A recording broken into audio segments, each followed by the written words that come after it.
I try to answer any and all questions on the channel because I feel like the best way for me to help people learn is for them to ask me questions that they need my answer to and for me to give answers. But over the years, the questions that I've been the least comfortable answering has always been the ones that err on the side of the most basic. I'm not really sure why, but it's always been something in my head that I'm just unable to think at the level that somebody who is asking a very, very basic question might need me to think at for me to answer them after playing this game for the better part of 17 and 18 years. There's a lot of complicated things happening in World of Warcraft that I have just seen for nearly 2 decades to the point where I'm not even really thinking about them. I've done these things so many times that they're almost just ingrained in my brain and I can't even really describe what I'm doing because it's all subconscious. But today we are going to try to remedy that, and I am going to go through a list of user submitted questions that try to address the game from the most basic point of entry for the tanking role. This is a document that I've been circulating and been allowing people to submit questions to, so this will be in the description for you guys to read through if you want to just take a look at all the different questions. But my main goal in this video isn't necessarily to be some like super informative force in this conversation, but instead I like this video to be a starting point for a lot of new conversations. People can now watch this video and reply to the questions themselves. They could submit even new questions to be answered as well in the comments section. So without further ado, I think this is a great place to start. This was the most basic question I could think of that was related to tanking. What does a tank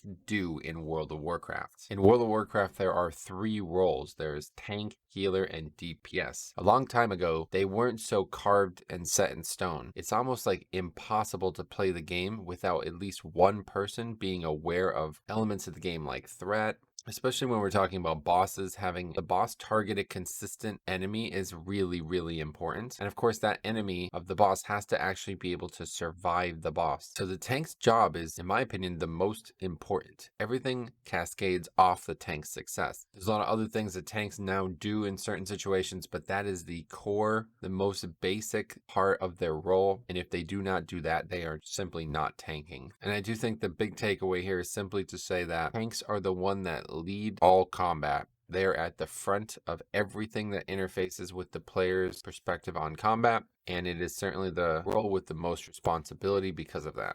So how does tanking differ from other roles? The big thing about tanking is that just like a mandatory part of the game, the mobs won't just stand still. You know, the enemies in the dungeon need to target something. That's just how the game works. So even if you have nobody who is actually physically assigned to the tank role by Blizzard, somebody is going to be getting the primary aggro and taking all the damage from the enemies. They're not just going to be like, well, there's no tank, well, we won't do anything. And because of that, the tanking role differs because you can't even really consider doing content without the tank. Like I said, everything comes through the tank. So the big difference between tanking and the other roles is that responsibility, is that kind of mandatoriness that really is just the weight of the world on the shoulders of the tank. Because if the tank collapses, then the rest of the group folds too. What exact responsibilities do tanks have, though, is the next question. And this one I think is really important for a new player to understand because the tank's responsibilities are not only to have threat and stay alive, but also to lead the group. So the tank's tertiary responsibility to the group is to pull responsibly. Everybody else's roles responsibility is broken down to the point where they just say, follow the tank. Tank is the one that has to lead them. So why should I choose to play tank? I think this is a very easy question to answer because I like the leadership role. I think you should choose to play tank if you like the concept of being extremely defensively oriented. The game might be blurring the line on that, especially nowadays. And at the end of the day, you're the only one who could survive, 7 or 8 targets hitting you and not have any real danger. These enemies are incredibly challenging and they're giving me their best effort, but I am still completely fine attacking them. But ultimately, you have to be comfortable with the leadership role, the gameplay of the leadership role. You have to be responsible for your group mates. So if you're somebody who maybe always felt like you wanted to be in like a leadership position in real life, then the tank role could be good for you. A lot of things are gonna live and die by the decisions of the tank, so the good times that come with tanking will be unlike anything else. Now, of course, there's more than one tank option to pick, so what are the differences between each tank spec? There are 6 of them. In order to keep things broad, I just wanted to say that there's a variety of different ways that tanks could work. It's not just simply stand still and take damage. There's a plethora of concepts, of course, like dodging, self-healing, mitigating. The biggest things you'll hear are things like effective health pool, basically a combination of all your defensive stats plus your health pool to see how much damage you could theoretically survive. The big difference between the tanks right now, I feel like, is that some have extreme self-healing as their mitigation model and others have extreme mitigation as their model. Example I can give of that, it would be comparing Blood Death Knight to Protection Warrior. Those two have always been diametrically opposed in the way they mitigate damage, but if you want to play a tank that is basically mitigating almost no damage whatsoever and then simply healing through that damage, that would be Blood Death Knight. And if you like the style where you're taking very, very little damage, but you're not really able to keep your own health pool afloat, you need the help of other healers and stuff, then that would be Protection Warrior. And then everything else is somewhere in between. And then of course there's all the discussion about utility, which, we can go on forever on that. But so now let's start getting into a little bit more specifics. You've chosen tank, having trouble playing tank maybe, and now these are some questions that might address that. One of the common questions that I think would probably arise for a new player would be, why am I taking so much damage? A lot of people get into tanking and they think, my job is to mitigate damage and this will be a full-time focus of mine, but distracted by other things and things get surprisingly difficult at times. I feel like when you're playing like a DPS or a healer, especially a DPS, there's really no surprises. You know exactly what's going to happen. So a lot of tanks come into this game and they're not necessarily sure what they should do with things that are like 3-5 minute CDs, somewhere in between there. And I think this is the biggest pitfall for a new tank. A cooldown is basically defined as anything that has more than a few seconds where you cannot use it after you chose to use it. And using those things well is incredibly important to tanking. I think it's the most important thing to survival as a tank, and I think it is what separates the good tanks from the bad. But of course, there's a lot of nuance to this question, and it could easily be because you're standing in some mechanics, you're taking avoidable damage, or you're just missing something about the dungeon. So I always start looking at CD usage. The biggest tip I can always give is record your content, whatever you're playing, record it and watch it later. Every single thing that takes place in the game is on the screen to some degree. So if you find yourself in the moment, like really surprised that something happened, you probably not reacted to it well enough as it is. But if you can slow that down and watch the seconds leading up to it as well as the seconds after it, you'll be able to identify what actually happened to your character, and then you'll be able to make a plan to survive it in the future. And the most important conversation that you could have, though, is when should I use defensive cooldowns? Because they are called cooldowns for a reason. You do need to use them, but you can't just use them all on the pull and never again. You're going to need to learn the damage patterns, and you're going to need to understand what is and isn't dangerous in the combat you're in. Like, for example, Vampiric Blood on Blood Death Knight. That talent, Red Thirst, has the ability to significantly lower the actual cooldown of that spell, and the better you play with it, the more it'll lower it. But if you don't take Red Thirst as a talent, you'll have significantly less uptime of the CD, and that can dramatically change when and where you use that cooldown. If I know that I can use it and then 40 seconds later I'll be able to use it again, I can use the first one to have a big pad going into the second one. Whereas if I only have one use of it, I might need to try to save that for like, oh, I'm surprised I needed it. I need something to get me out of this. That would be that, an emergency use, So you'll have to have a good understanding of what those emergency options might look like, because as a tank, it is wise to always keep something in your back pocket. But at the same time, if you keep it in your back pocket for 10 minutes and never use it, you're just wasting uses of it. So learning to use your defensives well, but also accurately, is probably the most fundamental step in the right direction of you going from a new tank to an advanced tank. And I think you'll look at the best tanks in the world and you'll see exactly the perfect maximization of their CDs. And if you look at some, tanks who are struggling, myself included, you'll see bad and frivolous uses of CDs lead to their mistakes. But of course, it's not just your class kit that you use to survive, right? So what consumables do I need when tanking? Your job is very focused on survival and making every point of health count. Whereas if somebody else dies or somebody else makes a mistake, everybody doesn't even really care about that. You can keep going.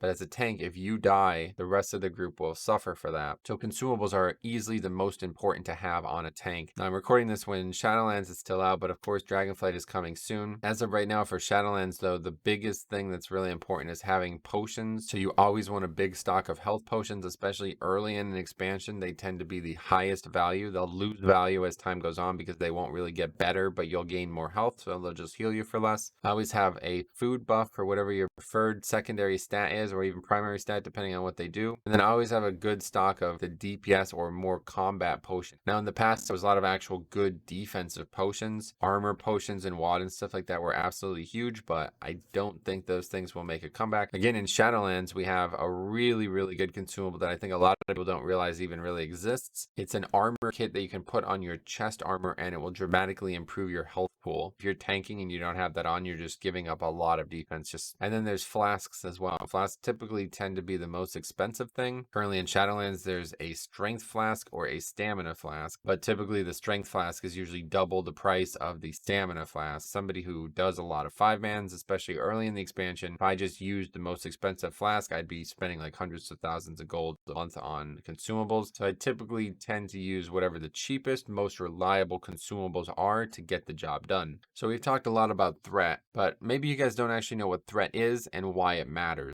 At the end of the day, you know, when you play a tank, everybody thinks about survival, but survival is really step 2. Step 1 is threat. If you don't have threat, then you can't tank at all, because then the mobs are just running around and hitting other players. And like, if you're literally immune to establishing threat, then you're not viable as a tank role. It's just not possible. So there's really 2 things to understand about threat. One is how you establish it. That's typically going to be done by doing damage. Now, as a tank, you actually have a modifier on all your spells. This meaning like one of the 6 tank roles that are predefined by Blizzard, they have given them modifiers on their spells just because they're the spec that they are, meaning they'll do far more threat. But the way the threat formula typically works is it's a function of your damage. And the more damage you do, the more threat you do. But the big thing about keeping threat is that you have the ability to always reestablish threat with your taunt. Now, taunt used to be the name of a spell, and that was just the only thing in the game that warriors and druids used to have. But since then, every single tank spec has at least one. Some actually have 2. Some have like an AoE taunt in a couple different ways. And just realize that whenever you use that, it automatically propels you to the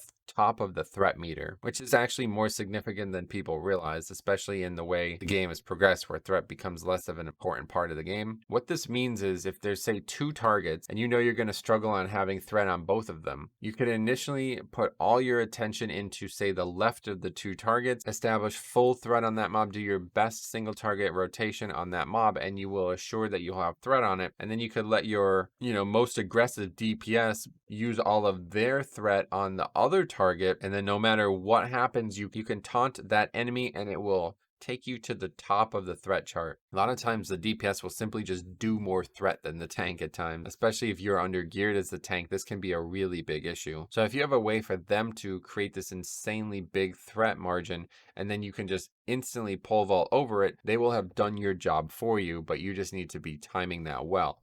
So how can I tell if I have threat? And this is something I don't have a one-size-fits-all solution to, because of course you need to have your UI set up to establish this. This isn't something that Blizzard does very well, unfortunately. In fact, the default frames, I honestly don't know if they even have any indication that you don't have threat on them. There's a lot of add-ons and things that can help, but I do think you should probably try to just get one single thing that occurs on the game's UI and try to focus on that. For me, I use the add-on Plater, and it has a whole threat part that you can modify to your liking, show you which enemies are attacking you and which ones are actually on another target. Yeah, in general, if the mob is running away from you, then you don't have threat on it. That's probably like the TLDR.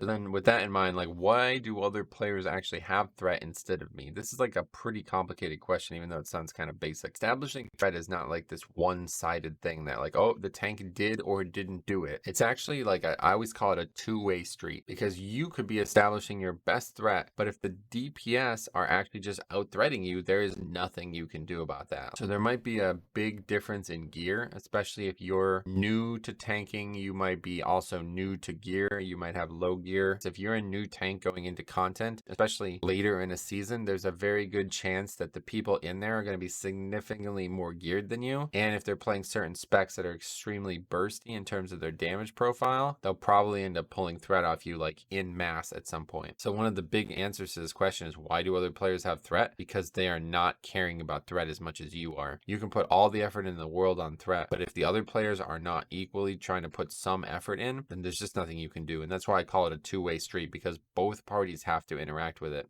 Next question is, how many tanks are needed for which content? And we talked a lot about Mythic Plus kind of idealist, but there's also rating to consider. And, there's even like PvP and stuff too. So I don't really know anything about PvP tanking, but I assume people still want to take at least one tank to things like rated battlegrounds. But in terms of PvE, it's pretty clearly defined. In any type of 5-man, any type of Mythic Plus situation with only 5 players, you always want one tank and that's it. Whereas in raids though, there'll be a lot of mechanics that require 2 tanks. Sometimes there'll be fights where you really only need 1 tank, but in general, you always have 2 tanks in raid content. In the past, there's been a lot of fights that actually can benefit from having 3 tanks. I think Blizzard is trying to stop that because it's very jarring to have somebody play a DPS role for like 9 out of 10 bosses, but then have to tank. Occasionally, you will need 3 tanks for raiding, or maybe even 4, you never know. So what are the actual differences between Mythic Plus and raiding as a tank? Because up until this point, we've kind of talked about them as they're the same thing, and a lot of the concepts are the same, but there's really one big difference between the both. In Mythic Plus, there's an additional layer of responsibility for the tank, and that is to lead the group in terms of pacing, and also in direction too, right? Like as a Mythic Plus tank, your job is not only to keep threat, establish threat, survive, all the things we've talked about so far,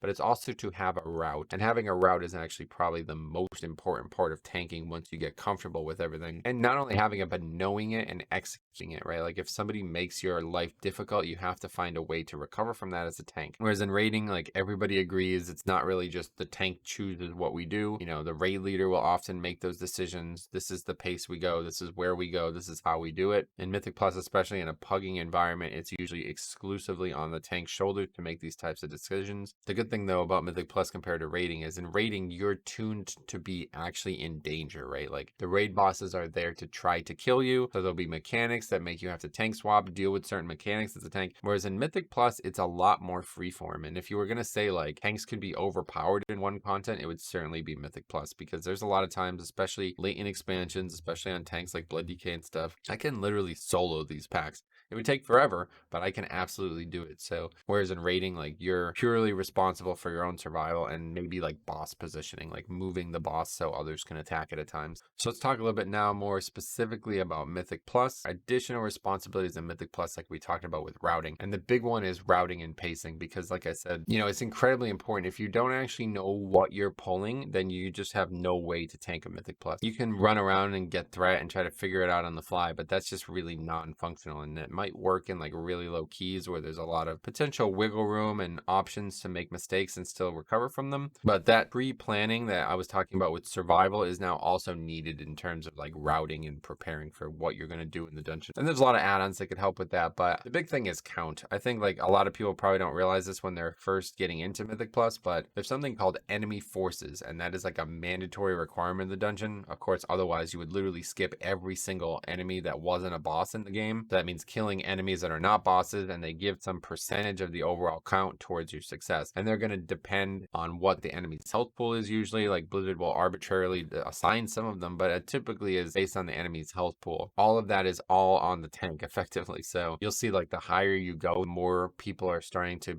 make demands of you, and unfortunately that adds an extra responsibility to the tank role, because now you're not only dealing with the PvE side of things, but you're also dealing with satiating your group and trying to make them happy. So really in 5-man especially, not really ever a thing in raid, you're also almost like a counselor. You're kind of like you're trying to keep people happy too, not necessarily the most fun part of tanking. This was a really big one. A lot of people were asking me about this one. How should I position the enemy? And I think this one's really, really important to understand, especially as a new player in 5-mans, because there's going to be a lot of things going on in 5-mans. And especially once you start getting into higher keys, they're going to be way more important than you probably realized they were earlier on. And positioning the enemies is incredibly important on that. And so like there's like this basic tenement that immediately you should grab the enemies and turn them away from the flow of the group. So if all the group is coming this direction, like from south to north, then when you run, you immediately grab them and turn them to the north. So all the group behind you doesn't have to do that. And that's almost like just a courtesy at this point, but that's stemming from a time when there was a lot of like cleaves, things like that do damage to others, and they always do that in front of the enemy. And there's still a lot of stuff like that, like frontals on enemies that you can simply avoid by not being in front of the enemy. And if you're like a melee DPS and you're running into attack and the tank just stops where he pulls them, then you'd have to run all the way around. So it's better to not make your DPS do that, especially because you as a tank should always be out ahead of the group. So your positioning is going to then lead to good positioning of the enemies. But of course, there's there's more than just basic stuff like that to consider. There's also, you know, maybe patrolling enemies in dungeons. You'll see mobs moving around a lot. Like those mobs could then potentially come to a spot where they are now accidentally going to aggro to you. So it might be more of like a macro scale positioning, like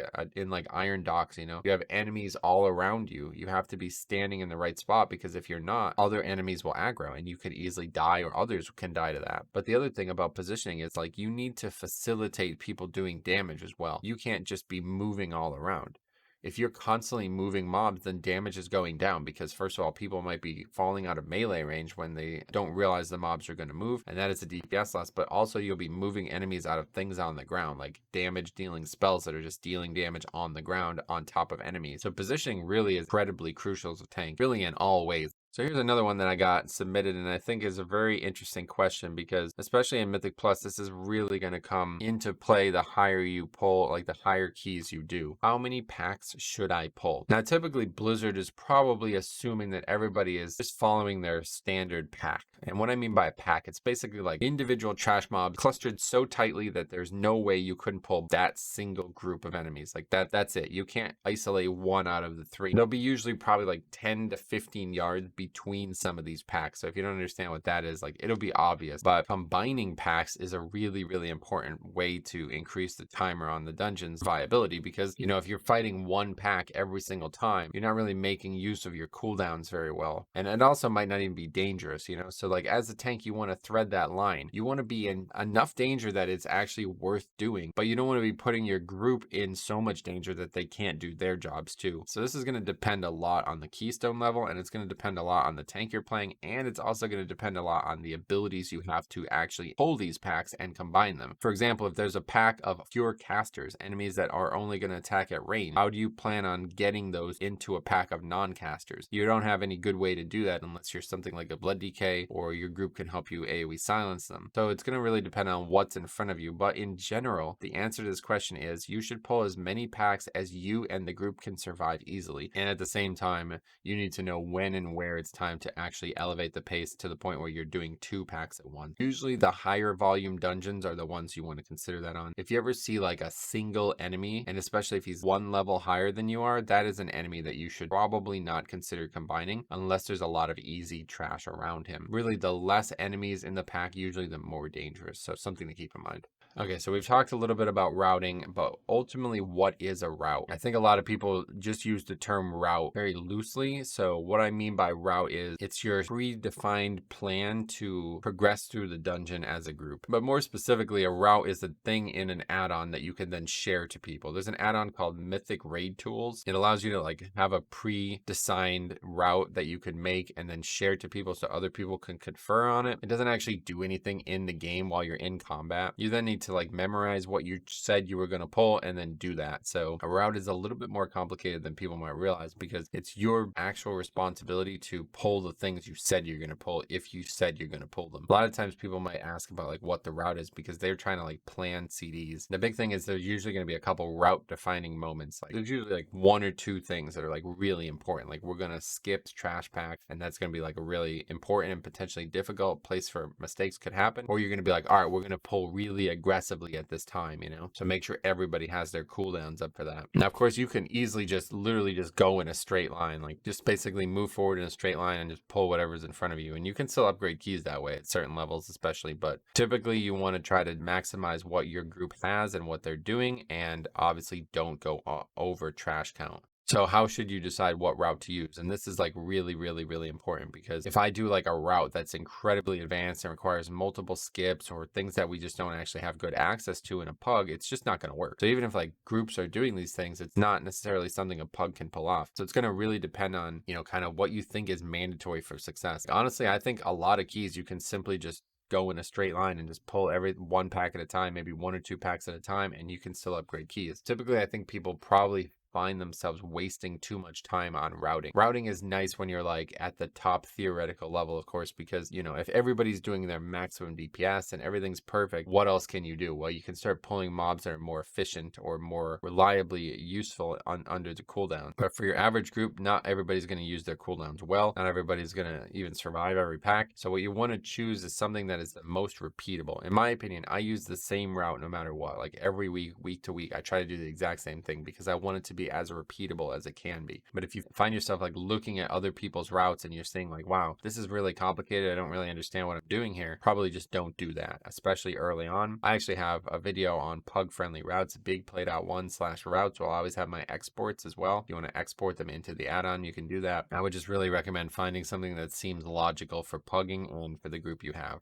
Okay, so what is the hardest and easiest tank to learn? So I'm going to rank them in all 6 ranked in terms of easiest to hardest. I think the easiest tank right now and probably always will be, it's going to be Bear Druid, Guardian Druid. Guardian Druid's like really the most straightforward tank. They have the least interactions. They have the least like crazy things that they need to do to survive. And they have like really, really, really good passive mitigation. Like them literally being a bear is passive mitigation. It's honestly like probably the best passive mitigation. And they also have like a bunch of other small passive mitigations in the past, like small heals and stuff that would just be on them automatically as well. If you were making a tier list, that would be like tier 1, number 1 overall or whatever for the easiest tank. And then after that, things start dropping tiers dramatically. Like there's really a big jump between that and the next one. And I'm actually going to say something that's probably controversial and say the next easiest tank is actually Brewmaster. Now, Brewmaster is a pretty complicated tank and understanding stagger can actually be quite difficult. The reason I always say Brewmaster is the second easiest tank to play, they have the best actual passive mitigation. Stagger as a mechanic is just like free defense that you don't actually interact with. Now, obviously there's a way to interact with it that will dramatically improve its success, but they're the only tank that actually like takes damage and then mitigates some of that when they take that damage without any actual input from the character. And I think in general, they're the tank that's going to get one shot the least. So we always talk about this with Blood DK where like they have the potential to die at any moment. And if you don't like plan and play well around that, you have no hope, right? A Brewmaster is the complete opposite. They literally should never get one shot. Like if a Brewmaster gets one shot, you took way too much damage. So that would be number 2. Then I think number 3 is starting to get into the more traditional tanks. We'll probably say Protection Warrior. Even though Protection Warrior has been like kind of poor, they're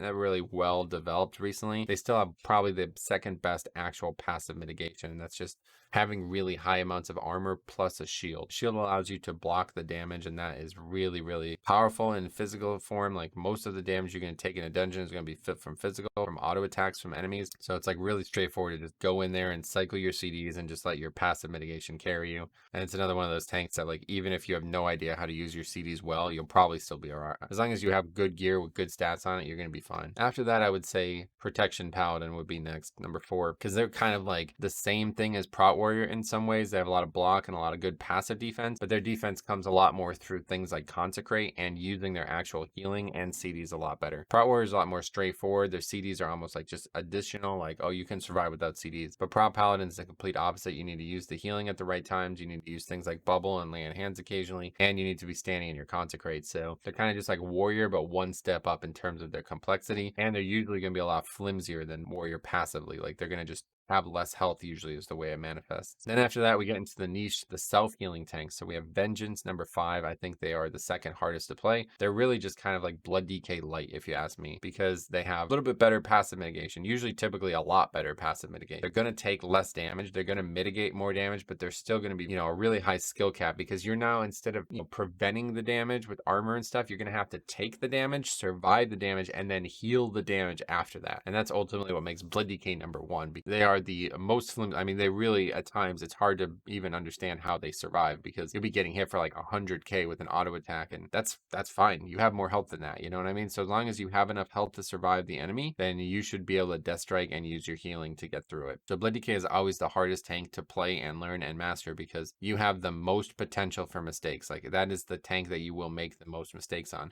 But the coolest thing about Blood DK is I think they do have the highest skill cap too, because they have so many strong utilities, so many things that are like, wow, no other tank has this. If you can get really good at the survival and like the actual basic portion of it, then the utility becomes so fun. It's like playing like some different game entirely. It's just an experience unlike anything else, but it is very difficult to get to that point.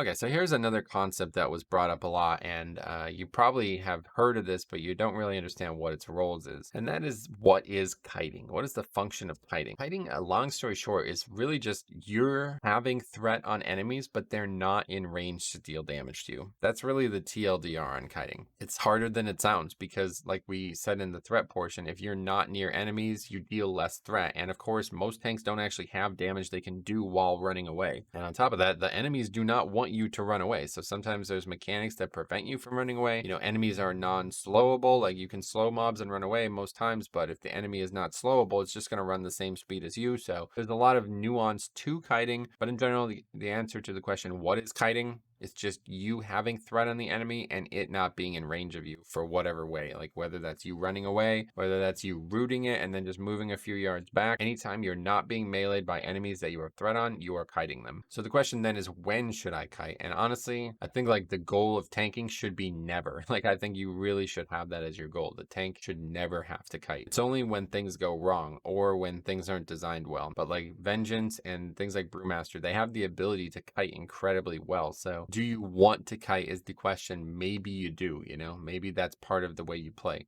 But for me, playing a Blood DK or a more standard tank, we don't want to kite. We want to be in melee range. And I'll tell you the biggest thing about kiting that you might not immediately consider is you can't really do damage when you're kiting. So your DPS is going down and you're moving the mobs out of other players' DPS. So kiting should only ever be a last resort. Like I cannot survive if I don't. And the DPS are going to have to deal with that fact, you know. But in reality, this really was a big problem in Shadowlands Season 1. You know, maybe it'll be a big problem in Dragonflight again, who knows? But I really, really hope not. That was just an error of the game. And typically, you should never have to kite reliably. So only ever do something like this if you feel like there's no other way I can live.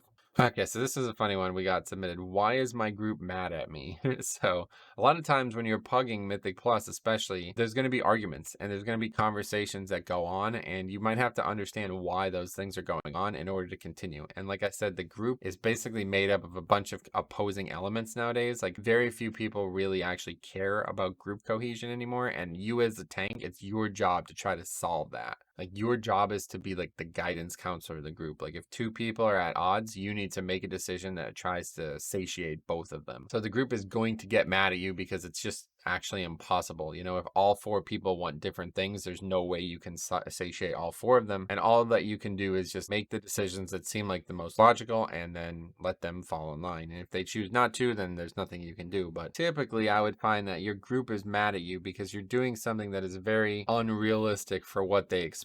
Now, this could happen for a few reasons. One, it could be like you're doing something ridiculous. Like you're pulling like 5 packs of trash or something like that. Or you're pulling only 1 pack of trash when you could be pulling more. This is like pretty common where groups, you know, they play with tanks who are a little bit more advanced and then they kind of get used to that. And then you are a new tank and you go in and you know you can survive these things, but they don't. Or, you know, you don't know if you can survive these things and they want you to try. But this can happen a lot where tanks, you know, kind of become like the butt of the joke there, where like everybody else thinks they're God's gift to gaming and you're just sitting there getting like flamed, you know? But I think more realistically, the group is going to get mad and they're going to start arguing about things if you do something that's like really unexpected. And a lot of that right now might deal with simply like routing and stuff. Like if everybody wants to go a certain way in the dungeon because that's just what everybody else does and you try to go a different way, well, it may be viable and there may be a reason to consider it, but in a pug, it's just really unlikely that people are going to be fine with that, especially in some dungeons. There's going to be some dungeons that like literally everybody tries to do the exact same route. But in general, like I think most times if your group is mad at you, you should just ignore them because your job is like 5 times harder. It's basically like the other 4 players add up to the same difficulty level that the tank has in Mythic Plus. So yeah, if one person is complaining about something that seems really trivial, then probably just ignore them. But you know, if a bunch of people are like, why are we doing this route or why are you pulling this way? Maybe it's time to think about that. And so here's kind of piggybacking on that last one. When is failure my fault as the tank? And this one's, I think, really crucial to understanding because there's going to be times when you guys wipe and you guys fail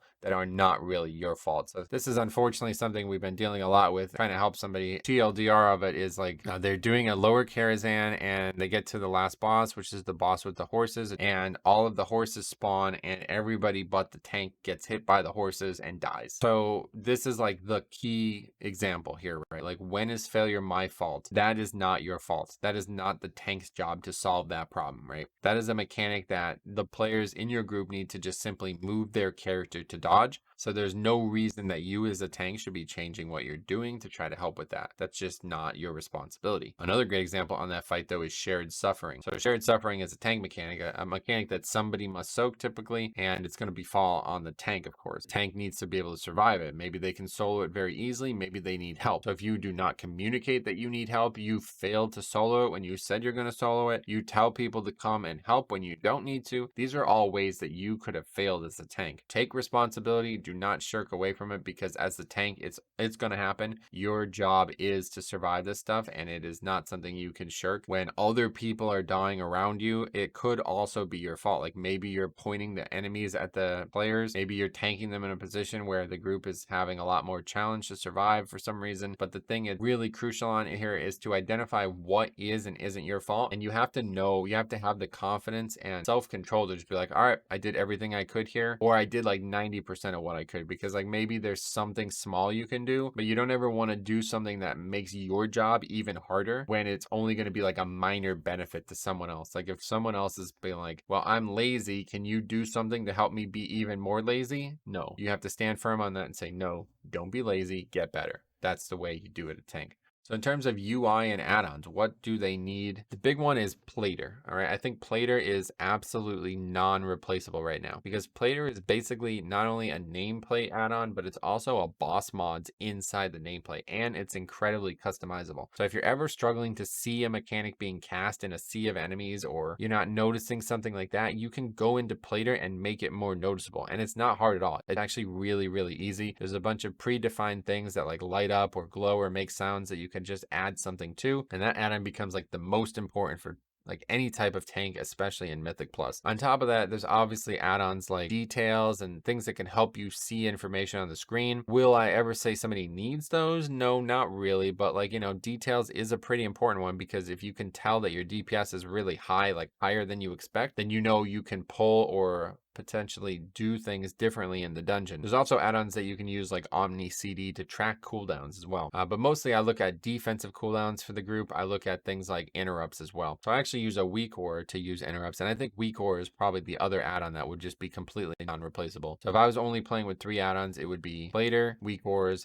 and details. Those are the 3 that I cannot play without. And the number 1 weak aura is the damage type weak aura. I have full UI video at bigplay.1/myui. You can see all of it in action if you'd like there, but actually seeing what type of damage you're taking and how much of it within a certain window is like incredibly crucial to me. And that is the one weak aura that really, that on top of like tracking cooldowns, cannot be replaced. And I think a lot of people don't realize how important these things are. Like I've heard people say like, oh, I don't really want to have, you know, too much on the screen and all these things, like they call it clutter, right? But if you're not actually visually 100% aware of what's happening to your character at any given time, whether that's your health pool, whether that's your damage intake, whether that's your CD uptime, you're playing much, much worse. And I think like typically you find like the worst players are usually held back by add-ons and UI, or more so they get trapped into using somebody else's UI. I've heard a lot of people say that. It's like, why would I try to make my own UI when I can just use somebody else's? It's because you're not the same person as the other person who made it, right? Like that person might have different priorities. For me, I don't care about aesthetics of the UI at all, man. The UI is for me. It's for my information. It's a heads up display, not a user interface in my opinion. And I try to make it as like everything is in the right spot. I want to have everything exactly where I want it on the screen. And then the things I don't necessarily need are on the screen, but in different spots. Whereas like if you get like a, you know, a UI package, it's all going to be in like kind of like symmetrical and like visually appealing places, but maybe those places aren't comfortable for you. Maybe they don't actually help you play better.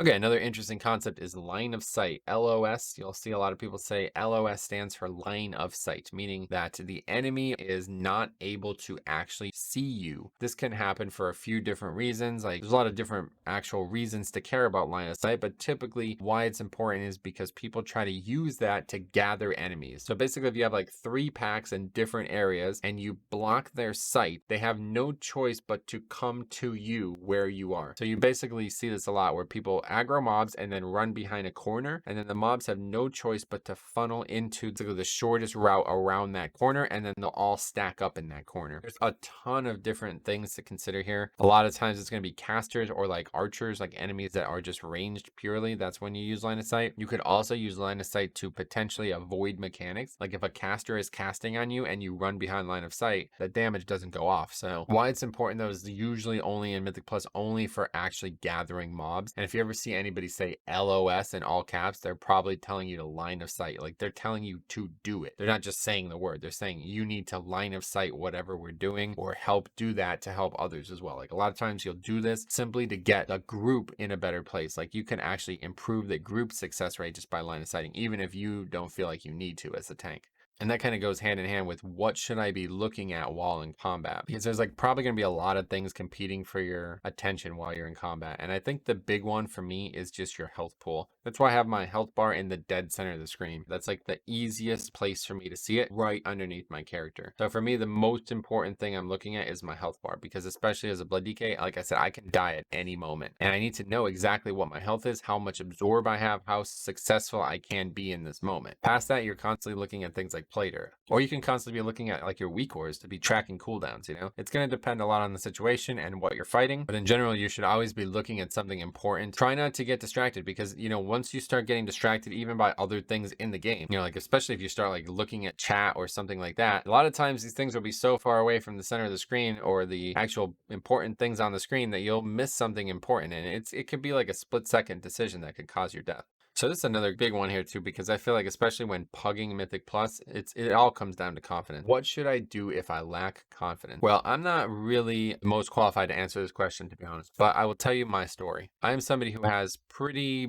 advanced social anxiety. I just like really am uncomfortable in like large crowds of people, especially groups of people that all already know each other. There's times when, I might join a group and it seems like all 4 people are against me, and that is a very bad feeling. I don't like that feeling. But luckily in 5-mans and pugging in general and WoW, those people are not like real people. I recognize that they don't have any real control over me. Whereas like if something goes wrong in real life, there can be a bad thing that comes from it. In a game, it's just a game. I can just leave. So those things don't really impact me that much. And I'm telling you that because a lot of people say they have anxiety in keys, but I think we have different types of anxiety. Most people probably have what I would consider performance anxiety, which I do have a slight form of at times, especially it's mostly with golf. And if you don't like have confidence that you can succeed, then you just can't do it. Like if I think like, oh, I get up over a golf ball and I think I have no hope of hitting this golf ball, then I'm just not going to, even though like physics and every law of the universe knows that I can. If I convince myself that I can't, my brain is going to do something that makes me unable to do it. It's just going to be sure that I shouldn't or can't, and I won't do it. So how do you combat this in WoW? I think the only way that I could combat this if it was a problem for me is simply get repetitions. Show myself that I can do it. I know a lot of people are simply crippled by it. So the best way that I would say, especially if it's derived purely from tanking, like if you have problems like just entering dungeons even as a non-tank, then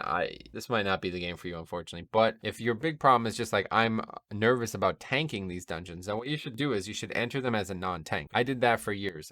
If I wanted to tank something, I would always heal it first in my paladin. So if that doesn't help as well, then maybe just go to YouTube videos like the channel that you're watching right now. I have thousands of hours of footage on everything that you'd ever need to know about tanking, and I try to answer any and all questions. So if it's just because of a lack of knowledge or you're worried you don't know what you need to know, then you've come to the right place. But for those who are just like unnaturally scared of playing a video game with other people, or you're unnaturally scared of just like doing anything that could be slightly challenging, this game will help you get over that, but you have to allow yourself to do that first and foremost. Last question I want to have is about gearing and kind of like the overall approach to building your tank. We won't talk about just gear here too, but the question is, what gear should I look for as a tank? Well, of course, it's going to depend on your class. Like, the basics are like you need whatever your main primary stat is on all gear. Don't ever wear something that's not the right specialization. Like if you're a plate tank, you only wear plate, blah, blah, blah. Of course, you also want to know what your best secondary stats are, what gear is optimized for that. But typically, Blizzard does like a good enough tank balance where there's not necessarily that big of a difference between stats. Like usually crit is usually the worst stat for most tanks because it's kind of like 70% offense for most tanks. So outside of crit, it's like the other 3 stats from what I've seen are usually really balanced, so it doesn't really matter that much. There used to be like actual stats like parry and dodge and block on gear, but that doesn't really exist anymore. So, if you were looking at like a pure tanking stat, it would usually be versatility or mastery. Haste is the stat that kind of just allows you to use the spells you have more often, which usually leads to better tank outlook. But regardless, past that, there's going to be a lot of decisions like trinkets or even things like item level that might seem like they're above budget. And I think some clear examples you see that are like what trinkets do people use, but also things like Arbiter's Gavel or whatever, the Jailer's Mace. These things are going to be decisions that are going to be like, should I get more offense or should I get more defense? You'll see that more clearly in trinkets though. Like, if I'm using a trinket that literally does not do anything for me other than damage, that could actually help you succeed in keys. But I like to play like as like a defensive wall. So for me, and this goes to talents and conduits and whatever else is in the game. Any other type of thing that you could choose on your character, I always try to take the same approach. I always try to stack as much defense as possible. I like to think that as long as I have threat, offense will not be a factor in our success from my role. Because if I'm alive and in the pack 100% of the time, like not kiting or running around in circles or playing really poorly because I'm constantly worried about dying, I will be able to maximize my character to a way that gear will not reach. It will not be the same level. Like if I geared to such a way that I have a 5% DPS increase, but now I've removed like core trinkets or talents that really I rely on to survive, then I'm going to play worse because I'm potentially maybe even going to have to kite or do something that I don't want to do and end up losing damage for that. It's usually probably more obvious than I make it sound. Like for me, I probably overthink it a bunch, but if I could take like 100% reduction of damage, like if I just take every talent in the game that keeps me alive and I trade all offense for that to the point where I literally only have threat and do 0 offense, I would take that. Because like for me, there's so many deaths and so many mistakes in Mythic Plus that if I just could solo and finish for them, we can still keep going. But the biggest problem I have when hugging Mythic Plus is wipes. Wipes are like the great equalizer. No matter what's going well in the key, as soon as a group wipes, you can see things change. Like there's like a cascade of emotions that these people are just not able to overcome. And unfortunately, a lot of the people playing and pugging in WoW right now they're not like very strong mentally. I feel like one mistake and they just get broken by it and they just give up immediately. And the biggest mistake is a full wipe because obviously you lose the most time on that. So that is why I do what I do as a tank. That is why I gear the way I do. That is why I play the way I do, because I always want to be the last one alive, having the best possibility of surviving. And Blood DK is great for that, of course. So you should pick what you think is going to help you do the best job as a tank. Some people will be like a pure glass cannon tank. Like they're fine with that. Like taking legendaries and gear and stuff in general that is purely improving their offense. And maybe they're better players than me and they're able to survive even without trinkets and things that can help them with that. So that is a decision that you will ultimately be able to make on your own. And hopefully this has helped, because I feel like it's so different per person. There's a lot to consider. There's always different approaches and different ways to succeed. There's not just one way to succeed. There's not just one spec to play. Even if you play a spec, there's not just one way to play it as well. There's a million different ways to play it. Blizzard is trying to encourage you to be thoughtful and make improved decisions every time you get experience. You should be learning from it. Ultimately, it comes back to the first question. What does a tank do in World of Warcraft? And the answer is, I can't explain that to you quickly, because there's just so many things going on in the tank role. You're talking about defense, survival, kiting, movement, positioning, interrupting, utility, group leadership, social leadership, being the rock of the group, being in charge of 4 other human beings. It is so immensely complicated that anybody trying to break it down into a math formula is simply just not seeing the bigger picture of this game and what it offers and why it's so great. So I do hope this video has helped, guys. If you have any additional questions, leave them in the comments. I will answer them. Hopefully other people will answer them too. All I can pray for is that this is a break off point for a new discussion, and that this type of thing can help new players get into tanking, because tanks are not necessarily the most popular role. There's a lot of responsibility. There's a lot of things stopping you from loving it. I feel like most people would rather just kind of do whatever they want, mess around a bit, and not feel like they're in a leadership role at times. So for me, it's perfect for me, and I hope that if you are one of the people who feel like it's perfect for you, you can love it and enjoy it too. So thank you for watching. We will see you guys in the next one.